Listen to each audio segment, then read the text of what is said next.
Hi, I'm Amber from Sustainably Amber, and welcome back to your place for creative upcycling, gardening, and all things sustainable. Today we'll be setting up my new lemon GreenStalk and planting from seed, so come join along. This is GreenStalk's newest color, lemon, in the basket weave texture.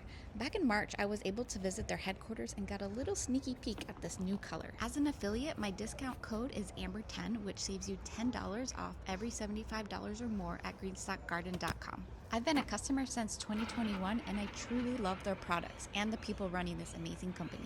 So I'll show you some of my tips and tricks for setting up your GreenStalk and from growing from seed. So let's get started. I personally like using the Pro Mix organic soil. This type of soil is compressed, which means you'll need to do some extra mixing before adding it to your GreenStalk. If you're setting your GreenStalk up on a similar structure like mine on a deck, I find using a tarp to mix the soil to be the easiest and probably the best cleanup afterwards. But that means you need to keep the dirt on the tarp. I found by wetting the soil prior to planting will ensure more success.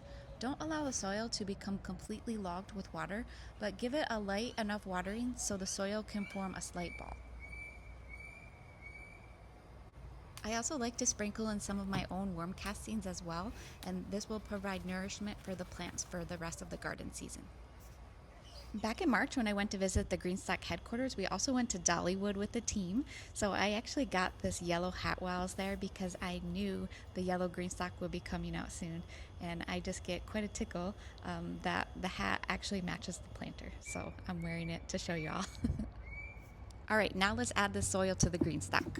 This is a drip tube for the bottom of the planter, but it also doubles to keep soil out of the center when planting. In order to have the most success with your plants, you'll want to make sure that the soil level is filled all the way to the very top of each tier. After the soil is filled to the very top, remove the tube, and now we're going to add the gray disc to each level.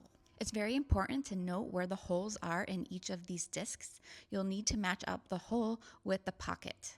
This is part of the watering system, and you'll see why later in the video why it's important to line these parts up. So for each level that you'll want to add the soil and the gray discs for each one. I have the 5 tiers, so I'll be repeating this 5 times. I think it's important to note, especially if this is your first time putting this together, you will only have 4 of the gray discs. The top one will be the water reservoir. Prior to stacking the tiers, you'll want to find a level spot, and you do not necessarily have to use a base like this, but it will make your life much easier. This is a spinner on wheels, and if you want to divert your water, make sure you add that drip tube at the bottom like I showed earlier. All right, now let's stack these tiers.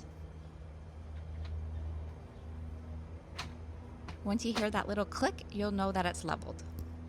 Each tier stacks on top of one another, and you're basically going to do the same as you did with the first one. Just make sure that each section locks in together, and I'll show you what that lock looks like in a minute. Looking back at this footage, I probably need to stop slouching so much.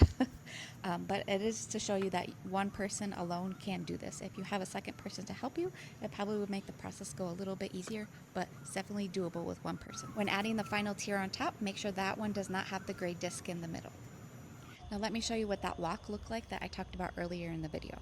Make sure that it does not look like this. You need to make sure that each level clicks into one another so it looks like this. This step is probably the most important of all the structure of the GreenStalk, so make sure each level is locked.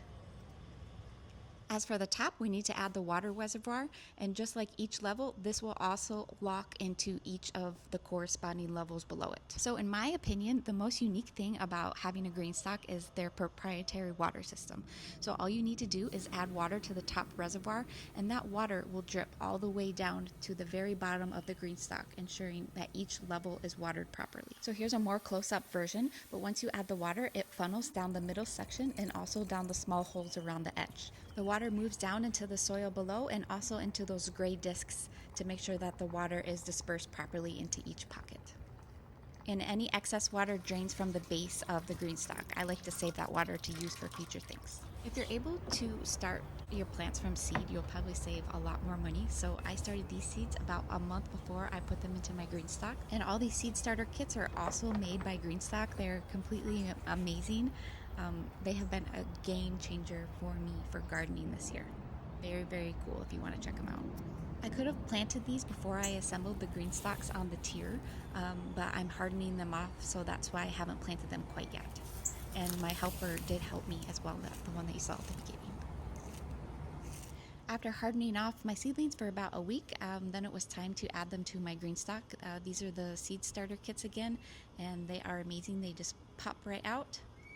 And one tip I wanted to add here, when I add my seedlings to my planter, I always like to trim the bottom little seed starter part off.